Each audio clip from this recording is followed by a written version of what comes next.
Hey guys, it's Keisha here. I'm just want to check in with you guys and kind of see where you guys land in terms of these practices.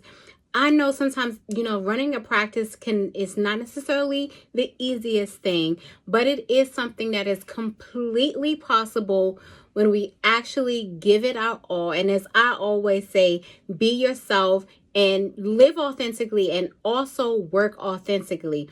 But you know what? I want to be honest and say that sometimes we get tangled up with all these different things that's happening in our lives, and sometimes especially the things that's happening in our lives can make an impact on what's happening in terms of our work and our career. But as I always say, I want you to really kind of zoom in and focus on your purpose and your goals. Think back to what it was that caused you to get into this field, working with people, whether you're working in a community, whether you're working in private practice right now, whether you're working in some sort of social services. We're all basically doing the same type of work.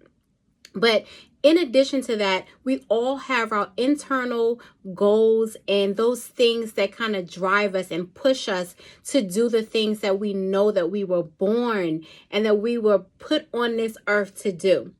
So I would encourage you to think back to those things, whether it was something that you decided like when you were younger. Was it something that you decided when you got into college? Was it something that you are now figuring out in this place in your career as it pertains to running your practice, being successful, and doing what you love? Always think back to that, because sometimes as life is kind of handing us like different things that we know things are great, but then sometimes things are not so great. And it's so easy for us to get distracted and lose focus on what our real goal is.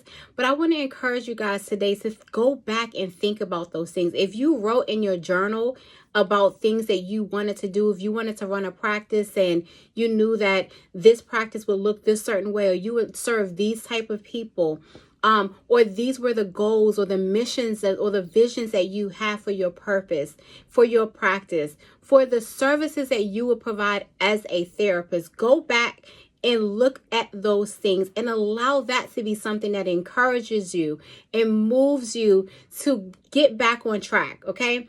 Let's not allow these things that are happening in our lives, good or bad, to distract us from our main goal, our main purpose that we have in our lives. Now, if you're part of this group, 9 times out of 10, you're either in a private practice right now, or you really, really want to start a private practice, or you just need help to start your private practice. That's what we're here for, right? So I'm here to encourage you. So like I've always said, if there's any questions that you guys have, put them in the chat.